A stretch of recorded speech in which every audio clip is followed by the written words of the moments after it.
Hello बच्चों, कैसे हैं आप लोग। आशा करता हूं आप सभी अच्छे होंगे, स्वस्थ होंगे और आपकी पढ़ाई भी अच्छे से चल रही होगी।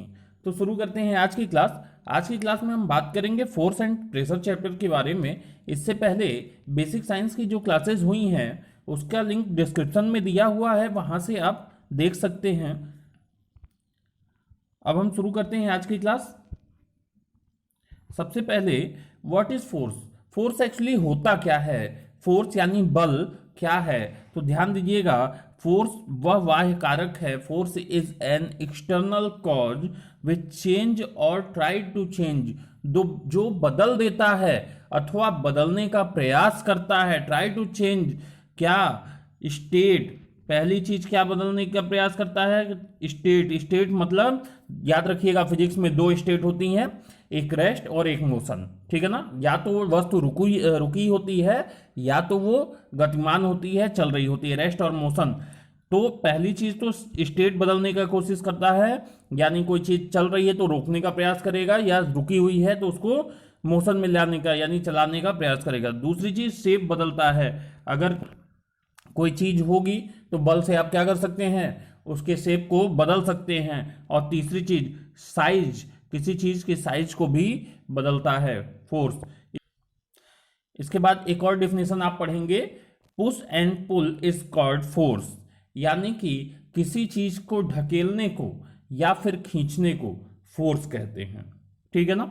इसके बाद जो फोर्स होता है, जो बल होता है, उसको एक्सप्रेस करने के लिए, उसको बताने के लिए आपको मैग्नीट्यूड यानी परिमाण और डायरेक्शन यानी दिशा दोनों की जरूरत पड़ती है। और जब भी किसी चीज को बताने के लिए दिशा की जरूरत पड़ती है तो उसको हम कहते हैं वेक्टर। समझ रहे हैं, सदिश, वेक्टर क्वांटिटी। तो फोर्स क्या है, एक वेक्टर क्वांटिटी है। इसके बाद हम बात करेंगे इफेक्ट ऑफ फोर्स के बारे में।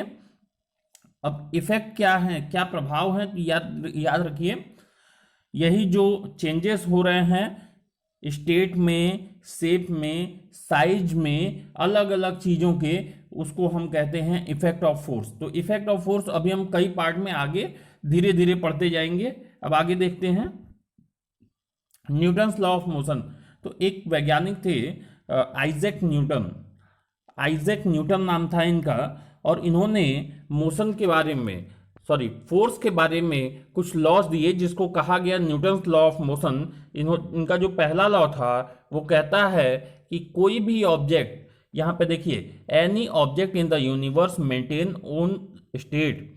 जो दुनिया में कोई भी ऑब्जेक्ट है, कोई भी पिंड है, वो क्या करता है, वो अपनी स्टेट को बनाए रखता है। कौन सी स्टेट, अभी बात किया था रेस्ट एंड मोशन, रुकी हुई विरामावस्था अथवा गतिमान अवस्था को बनाए रखता है अंटिल, जब तक एनी एक्सटर्नल फोर्स, कोई उस पर बाह्य बल कार्य ना करे। और इसी को कहते हैं, इसको एक और तरह से बोल देते हैं कि जो सभी ऑब्जेक्ट इन द वर्ल्ड, जो ऑल द ऑब्जेक्ट, जो वस्तुएं हैं पूरी दुनिया की, वो क्या करती हैं, oppose any change in its state, अपने स्टेट में होने वाले किसी भी प्रकार के बदलाव का विरोध करती हैं। और ये जो चेंज होता है, जो ये विरोध होता है, this oppose is called inertia. किसी भी तरह के बदलाव का ये जो विरोध करती हैं वस्तुएं, उसको हम इनर्शिया कहते हैं, यानी कि जड़त्व कहते हैं। सेकेंड लॉ मैग्नीट्यूड देता है बल का, F equal to M A. F का मतलब हो गया बल, एम का मतलब हो गया मास, ए का मतलब हो गया एक्सलेशन, यानी मास मतलब द्रव्यमान, एक्सलेशन मतलब त्वरण। ठीक है ना। तो बल बराबर द्रव्यमान गुणे त्वरण। तीसरा लॉ कहता है आपसे कि every action have a equal and opposite reaction. इसको हम क्रिया तथा प्रतिक्रिया नियम कहते हैं। हर क्रिया की एक प्रतिक्रिया होती है। यहां पे एक बड़ी खास बात यह होती है कि these two forces always apply on two different bodies.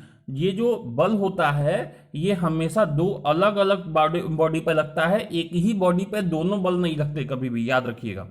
चलिए, जो यूनिट होती है क्या होती है, यूनिट होती है किलोग्राम मीटर पर सेकेंड स्क्वायर। क्या होती है, किलोग्राम मीटर पर सेकेंड स्क्वायर। इसको आप ऐसे लिख सकते हो, केजी मीटर पर सेकेंड स्क्वायर। ठीक है ना, ये चीज हो जाएगी। चलिए आगे बढ़ते हैं। टाइप ऑफ फोर्सेस क्या होगा, कितने तरह के बल आपको देखने को मिलते हैं नेचुरली। तो पहला है मस्कुलर फोर्स। मस्कुलर फोर्स मतलब जो मसल से फोर्स लगाते हैं कोई भी लिविंग बीइंग।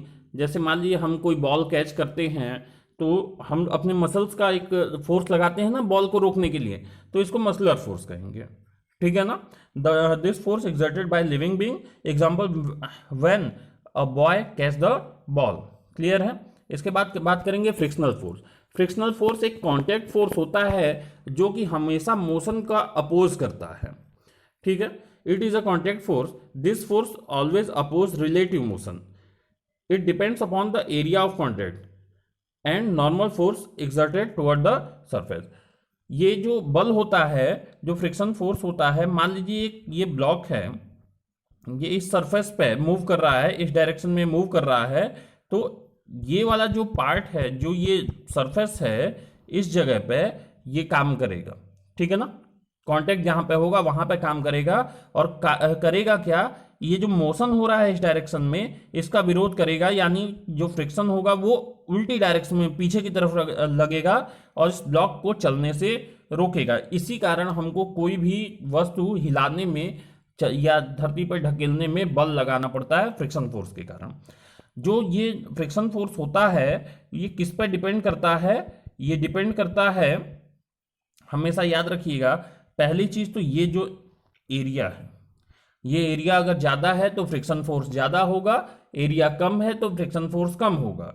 और दूसरी चीज, ये जो ब्लॉक है इसका जो वेट नीचे की तरफ काम कर रहा है, टुवर्ड नॉर्मल, नीचे की तरफ जो बल काम कर रहा होता है उस पर, तो इन दो चीजों पे देखिए, area of contact and force exerted toward the surface, जो सरफेस की तरफ जो फोर्स काम कर रहा होगा उस इन दो चीजों पे डिपेंड करेगा। चलिए अब बात करते हैं, जो ये फ्रिक्शन फोर्स होता है वो एक्चुअली जो होता है बराबर होता है म्यू, ध्यान दीजिएगा, ये होता है म्यू एन की, ठीक है ना, म्यू एन, ठीक है। ये जो म्यू होता है इसको कहते हैं फ्रिक्शन कांस्टेंट, ठीक है ना। ये म्यू जो है ये फ्रिक्शन कांस्टेंट है और एन क्या है, एन है नॉर्मल फोर्स, ये वाला force exerted toward the surface. Clear है। चलिए आगे बढ़ते हैं। Advantages of friction. आप सोचिए कि कोई चीज मोशन का विरोध कर रही है तो क्या वो फायदेमंद हो सकती है, तो हाँ फायदेमंद हो सकती है। याद रखिएगा फ्रिक्शन इतनी ज्यादा फायदेमंद चीज है कि अगर फ्रिक्शन ना हो तो कोई भी आदमी चल नहीं सकता है, क्योंकि जब आप चलते हैं तो आप क्या करते हैं, धरती पर एक पीछे की तरफ बल लगाते हैं और धरती आपके पैर को मूव नहीं होने देती, तब आप आगे बढ़ पाते हैं। अगर सोचिए वहां जहां पे आपका पैर हो वहां तेल गिरा हो, आप पीछे की तरफ ढकेलते हैं तो पैर आपका पीछे की तरफ चल जाएगा और आप चल नहीं पाएंगे, स्लिप होके गिर जाएंगे। तो फ्रिक्शन के कारण ही कोई भी व्यक्ति चल सकता है, अदरवाइज चलना बहुत मुश्किल होगा। इसी तरह से कोई भी व्हीकल जब मूवमेंट करती है, जो सड़क पे चल रही होती है, तो जो पहिया है और सड़क है उसके कांटेक्ट पे भी फ्रिक्शन फोर्स काम करता है। अगर फ्रिक्शन कम हो जाएगा तो गाड़ी नहीं चल सकती। आप देखिए अगर मोबिल गिर गया हो, कोई ऐसी चीज गिरी हो, तो पहिया अपनी जगह, कीचड़ में जब गाड़ी फंस जाती है तो पहिया अपनी जगह घूमता रहता है और गाड़ी आगे नहीं बढ़ पाती है, ठीक है। और तीसरा जो इसका फायदा होगा वो ब्रेक का होगा। अगर ब्रेक लगे जब और ब्रेक स्लिप कर जाए तो गाड़ी रुक नहीं सकती है। ब्रेक तभी काम करेगा जब फ्रिक्शन फोर्स अच्छा होगा। इसके बाद जब आप कोई चीज पकड़ते हैं, चाहे कॉपी किताब कुछ भी आप पकड़ रहे होते हैं, तो तभी पकड़ सकते हैं जब फ्रिक्शन अच्छा हो। सोचो आपके हाथ में ढेर सारा तेल लगा हो और आप कोई चीज पकड़ें तो क्या होगा, मैक्सिमम टाइम में वो स्लिप कर जाएगा, इसका मतलब फ्रिक्शन कम हो जाएगा और आप उस चीज को नहीं पकड़ पाएंगे। चलिए अब इसका नुकसान भी है, नुकसान भी बहुत ज्यादा हैं। क्या क्या नुकसान है, तो याद रखिएगा, किसी चीज के रगड़ से, पहला तो wear and tear. Wear and tear क्या होता है, जब कोई चीज रगड़ती है किसी चीज पे तो वो थोड़ा थोड़ा टूटने लगती है, इसको वियर एंड टियर कहते हैं। कोई भी मशीन जो होती है वो जो टूटती है वो इसी कारण से टूटती है, ठीक है ना। चलते चलते कोई चीज घिस जाती है तो वो वियर एंड टियर होती है। आप देखिए, आप साइकिल जो है चल रही होती है, कुछ दिन में पहिया घिस जाता है, आपको नया ट्यूब टायर लगवाना पड़ता है, वो इसी वियर एंड टियर होता है, घिस के टूट जाता है। इसके बाद हीटिंग इफेक्ट, कोई मशीन चलते चलते गर्म हो जाती है, वो फ्रिक्शन के कारण गर्म हो जाती है, और उससे क्या होता है, वो कई पार्ट जो होते हैं मशीन के वो डैमेज कर जाते हैं और हमको नए लगवाने होते हैं। इसके बाद यही डैमेज ऑफ मशीन, जो मान लीजिए कोई चीज़ रगड़ रही है, वो घिसते घिसते आप समझिएगा दो तरह से होता है। मान लीजिए ये दो सरफेस हैं और इसके पार्टिकल धीरे धीरे निकलते हैं, इसको आप घिसना कहते हैं ना, ये टीयर होता है, ठीक है ना। और अगर ये एक पार्ट है और इसका ये पार्ट ऐसे टूट के निकल जाए तो इसको हम कहते हैं वेयर, ठीक है।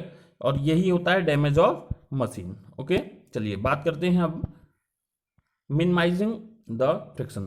फ्रिक्शन को कैसे कम किया जा सकता है, तो ये देखिए बाय पॉलिशिंग, अगर आप किसी चीज़ को अच्छे से पॉलिश कर देंगे तो उसका फ्रिक्शन कम हो जाएगा, ठीक है। अपनी ज़रूरत के अनुसार हम इन चीज़ों को यूज़ करते हैं।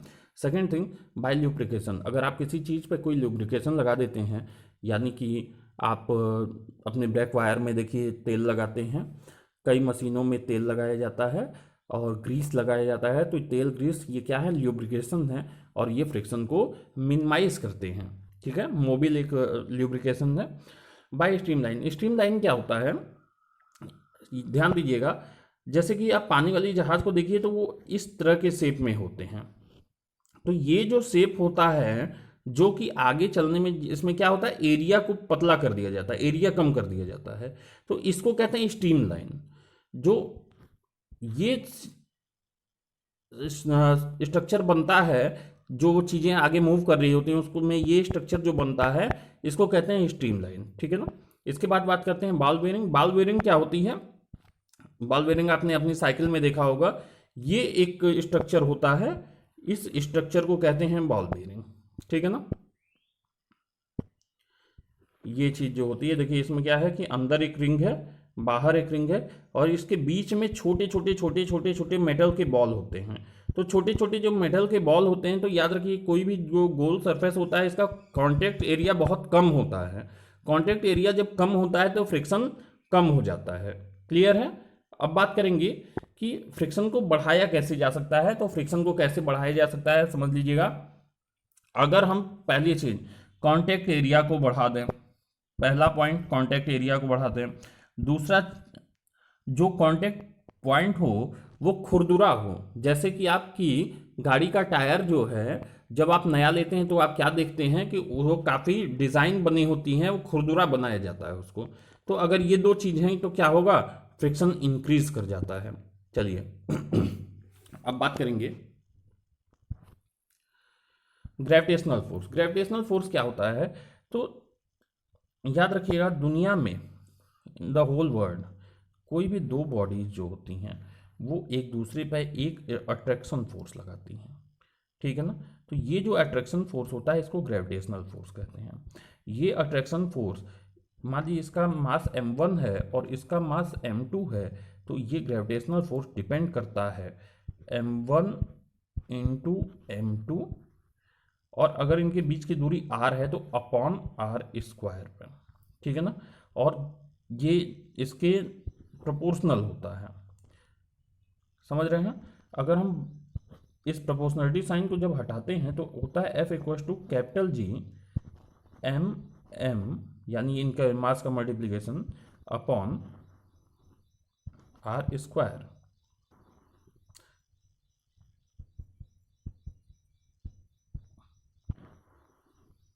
ध्यान दीजिएगा, m m upon r square. ये m क्या है, इनके मल्टीप्लीकेशन, यानी कि जो भी दुनिया में दो बॉडीज हैं वो एक दूसरे को एक बल से अट्रैक्ट करती हैं। According to the law of gravitation force, any two bodies in the universe always apply a attraction force on each other. एक दूसरे पर क्या करती हैं, एक अट्रैक्शन फोर्स अप्लाई करती हैं। This force is depend on the mass, ये किस पर डिपेंड करता है, उनके मास पर डिपेंड करता है, and the distance between them, और उनके बीच की दूरी पर डिपेंड करता है। This force is very small. अच्छा, दुनिया में कोई भी दो पिंड हैं तो वो एक दूसरे को अट्रैक्ट करते हैं, लेकिन एक दूसरे की तरफ क्यों नहीं जाते हैं, क्योंकि ये बहुत छोटा बल होता है। फॉर स्मॉल बॉडी, सबके लिए नहीं, सिर्फ स्मॉल बॉडीज के लिए कम होता है, लेकिन अगर बॉडी बड़ी है लाइक प्लैनेट, कोई प्लैनेट जो होते हैं, इनके बीच में इसकी वैल्यू बहुत ज़्यादा हाई होती है। समझ रहे हैं? और याद रखिएगा, इस पूरे ब्रह्मांड में, पूरे यूनिवर्स में जो अलग अलग प्लैनेट्स अपनी जगह पर टिके हुए हैं, तो वो ग्रेविटेशनल फोर्स के कारण ही टिके हुए हैं। Acceleration due to gravity force is called gravitational acceleration. जो भी एक्सलेशन है ग्रेविटी फोर्स के कारण, वो क्या है, उसके कारण जो एक्सलेशन होता है उसको कहते हैं ग्रेविटेशनल एक्सलरेशन, और जिसको हम किससे डिनोट करते हैं, स्मॉल जी। और इस स्मॉल जी की जो जनरल वैल्यू होती है, वैसे स्मॉल जी डिपेंड करता है रेडियस ऑफ अर्थ पे, लेकिन जो इसकी जनरल वैल्यू होती है वो होती है 9.8 मीटर पर सेकेंड स्क्वायर। क्लियर है? चलिए अब बात करते हैं स्प्रिंग बैलेंस की। स्प्रिंग बैलेंस क्या होता है? स्प्रिंग बैलेंस, आप किसी डॉक्टर के यहाँ गए होंगे तो अपना वेट नापने के लिए एक इंस्ट्रूमेंट पे खड़े होते हैं और वो आपको एक अपना वेट बताता है। वो गोल सी एक चीज़ होती है, एक गोल सी ये मशीन होती है जिस पे आगे यहाँ शीशा लगा होता है, यहाँ से आप देखते हो आपका वेट कितना है। तो ये स्प्रिंग बैलेंस होता है और ये वर्क करता है ग्रेविटी प्रिंसिपल पे। ठीक है ना? अच्छा, इसके बाद बात करते हैं मैग्नेटिक फोर्स। मैग्नेटिक फोर्स क्या होता है कि जो भी आप मैग्नेट जानते हो उसके कारण जो फोर्स लगता है वो मैग्नेटिक फोर्स होता है। और मैग्नेटिक फोर्स हमेशा फेरस एलिमेंट्स पे लगता है। फेरस एलिमेंट्स मतलब वो जिनमें लोहे का गुण होता है। फेरस मतलब लोहा होता है, तो जिसमें लोहे का गुण होता है उस पर मैग्नेटिक फोर्स काम करता है। इसके बाद बात करेंगे इलेक्ट्रोस्टैटिक फोर्स। इलेक्ट्रोस्टैटिक फोर्स वो फोर्स होता है जो चार्जेस के कारण लगता है। चार्जेस कौन से? दो तरह के चार्ज होते हैं, प्लस और माइनस। ठीक है ना? तो इनके प्रेजेंस के कारण जो भी फोर्स लगता है, अट्रैक्शन हो या रिपल्सन हो, उसको हम कहते हैं इलेक्ट्रोस्टैटिक फोर्स। और ये जो प्लस और माइनस है, ये गुण मैक्सिमम होता है, ये क्वालिटी मैक्सिमम होती है लाइट में, इलेक्ट्रिसिटी में। तो यही बल इलेक्ट्रिसिटी में भी काम करता है। इसके बाद बात करते हैं प्रेशर। प्रेशर क्या होता है? प्रेशर होता है फोर्स पर unit area. P equals to F. F क्या है? बल है। ये एफ क्या है? बल है। ए क्या है? एरिया है। ठीक है ना? P equals to F by A. बात करते हैं यूनिट क्या होती है, तो ध्यान दीजिएगा, फोर्स की यूनिट अपॉन एरिया की यूनिट। तो फोर्स की जो यूनिट होती है वो होती है न्यूटन, और प्रेशर की एरिया की जो यूनिट होती है वो होती है मीटर स्क्वायर। तो ये क्या हो जाएगा? न्यूटन पर मीटर स्क्वायर। ठीक है ना? और एक साइंटिस्ट थे पास्कल, तो उनके नाम पे इसको, प्रेशर को पास्कल नाम दिया गया। ठीक है ना? पास्कल साहब ने बैरोमीटर का प्रयोग की खोज की थी, बैरोमीटर या मैनोमीटर की, जिससे हम प्रेशर नापते हैं। तो उन्हीं के लिए इसको एक और यूनिट दी गई, पास्कल। ठीक है ना? चलिए आगे बात करते हैं। Application of force and pressure. इसके एप्लीकेशंस क्या हैं? तो फोर्स के एप्लीकेशन आप जान रहे हो, बिजली में मैग्नेट, ग्रेविटेशनल तो हर जगह है, पूरे दुनिया में ग्रेविटी है। फोर्स के कारण ही आप कोई चीज़ उठाते हो, कहीं ले जा सकते हो, गाड़ी चलती है, सब कुछ फोर्स के कारण होता है। और प्रेशर क्या होता है? प्रेशर के कारण आप, प्रेशर से आप किसी चीज़ के एरिया को और प्रेशर फोर्स के बीच में एक रिलेशन डेवलप करते हो। प्रेशर से काफ़ी इंस्ट्रूमेंट जो है आपके काम करते हैं। अब हम बात करते हैं एटमॉस्फेरिक प्रेशर। एटमॉस्फेरिक प्रेशर क्या होता है, इसको ध्यान दीजिएगा। देखिए ये एक प्रेशर का एग्जांपल है। एक टैंक जो है वो ज़मीन, इतना वेटेड होता है लेकिन ज़मीन में नहीं धंसता है। क्यों नहीं धंसता है? क्योंकि इसके ये पार्ट जो होता है इसका, यहाँ पे इसके पहिए में एक पट्टा लगा होता है। वो पट्टा इसलिए लगा होता है क्योंकि उससे उसका एरिया, पहिए का एरिया जो है बढ़ जाता है। एरिया बढ़ जाएगा तो P equals to F upon A होता है। जब एरिया बढ़ जाएगा तो प्रेशर कम हो जाएगा, और जब प्रेशर कम हो जाएगा तो टैंक जो है ज़मीन में धंसेगा नहीं। इसलिए टैंक हर जगह जाने में सक्षम होता है, रेत में भी चला जाता है और धंसता नहीं है। ठीक है? बात करेंगे एटमॉस्फेरिक प्रेशर की। तो एटमॉस्फेरिक प्रेशर क्या होता है? देखिए ध्यान दीजिए कि ये हमारा अर्थ है। अब अर्थ के चारों तरफ हम जब ऊपर देखते हैं तो हमें एक नीला आसमान दिखता है। तो अर्थ के चारों तरफ क्या है? एटमॉस्फेयर ऐसे घिरा हुआ है। तो ये जो दूरी है जमीन से लगाए उस नीले आसमान तक की, उसमें क्या भरी है, हवा भरी है। उस हवा का एक बल लगता है नीचे की तरफ, दबाव बनता है नीचे की तरफ, उसी दबाव को हम कहते हैं एटमॉस्फेरिक प्रेशर। क्लियर है? चलिए बच्चों, आज की क्लास आपको कैसी लगी कमेंट करके ज़रूर बताएं। अगर आपको वीडियो अच्छा लगा तो इस वीडियो को लाइक करें, शेयर करें और सब्सक्राइब करें। Thank you.